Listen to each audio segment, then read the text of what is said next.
दोस्तों, क्या आप जानते हैं कि एक समय भूखमरी और गरीबी से लड़ रहा कतर आज इतना अमीर कैसे है? जिस देश के चारों तरफ सिर्फ रेत के बड़े बड़े टीले थे, आज वहाँ चमकता दमकता टूरिस्ट प्लेस कैसे बन गया? और आज कतर में भूखमरी 1% से भी कम कैसे हो गई? आज कतर दुनिया का सबसे अमीर देश कैसे बन गया?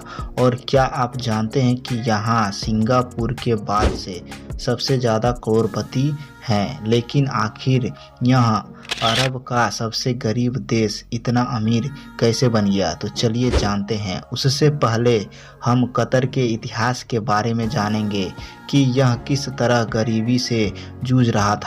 तो चलिए शुरू करते हैं। तो दोस्तों, यह बात साल 1915 की है, जब फर्स्ट वर्ल्ड वार ने दुनिया के सबसे छोटे बड़े देशों को चिंता में डाल दिया था। और उन्हीं में से एक देश कतर भी था, जिसे अपने देश की सुरक्षा सताने लगी थी, क्योंकि उसके पास इतने कम सैनिक थे जिनसे वे वार में बड़े देशों का सामना नहीं कर सकते थे। इस बात को ध्यान में रखते हुए उसने 1916 में ब्रिटेन के साथ एक समझौता किया, जिसके अकॉर्डिंग कतर पर किसी भी तरह की कोई हमला होगा तो ब्रिटेन उसे बचा लेगा। बदले में कतर 55 सालों तक ब्रिटेन राज्य का हिस्सा रहेगा और कतर में जितने भी नेचुरल रिसोर्स निकलेंगे उसमें ब्रिटेन का आधा हिस्सा रहेगा। इस तरह ब्रिटेन ने कतर पर राज करना चालू कर दिया। उस समय इस देश में मोतियों के कारोबार के सिवा कुछ भी नहीं था, लेकिन सन 1940 में कतर में पहला ऑयल फील्ड डिस्कवर हुआ और 1960 आते आते वहां से तेल निकलना और देश विदेश में भेजना चालू हो गया, जिससे धीरे धीरे कतर के हालत में सुधार आ रहा था। फिर 1970 में कतर ने नेचुरल गैस फील्ड डिस्कवर किया, लेकिन इस गैस को दूसरे देशों तक पहुंचाना कतर के बस में नहीं था।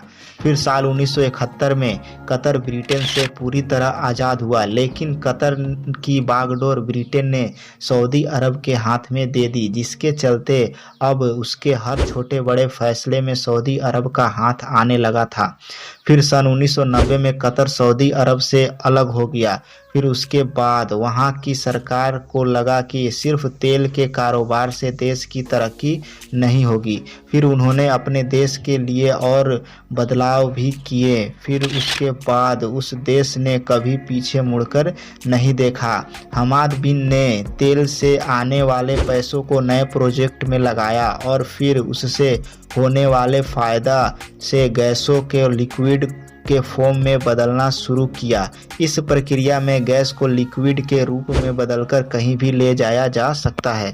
इस टेक्नोलॉजी के आने के बाद कतर बहुत तेजी से तरक्की करने लगा और वह तेल और गैस का सबसे बड़ा कारोबारी बन गया और पूरे देश में इस्तेमाल होने वाली 30% LNG यानी लिक्विफाइड नेचुरल गैस का उत्पादन यहीं होता है। और वहाँ की सरकार ने गैस और तेल से मिलने वाले पैसों को देश के डेवलपमेंट में लगाया और उन्होंने अपने लोगों के लिए पक्के मकान, अच्छी सड़कें, हॉस्पिटल और एजुकेशन में सारा पैसा लगाया। और इससे अच्छी बात वहाँ यह है कि वहाँ के लोगों को अपने कमाए हुए पैसे पर टैक्स भी नहीं देना पड़ता है और यहाँ की सरकार रसोई गैस और बिजली भी अपने लोगों को मुफ्त में देती है।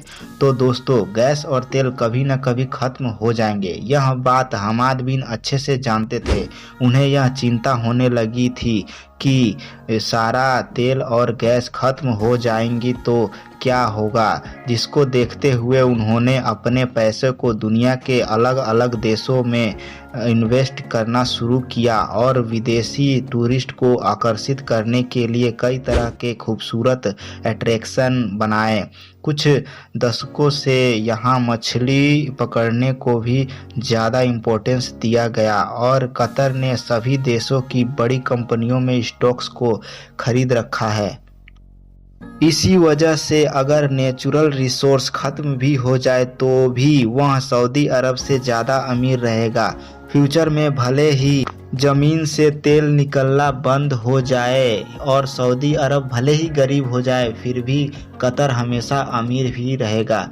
सो दोस्तों, यही कारण है कि कतर देश हमेशा सऊदी अरब से अमीर रहेगा। सो फ्रेंड्स, कैसी लगी जानकारी? अगर अच्छी लगी हो तो चैनल को लाइक शेयर सब्सक्राइब जरूर करिएगा। मिलते हैं अगले वीडियो में।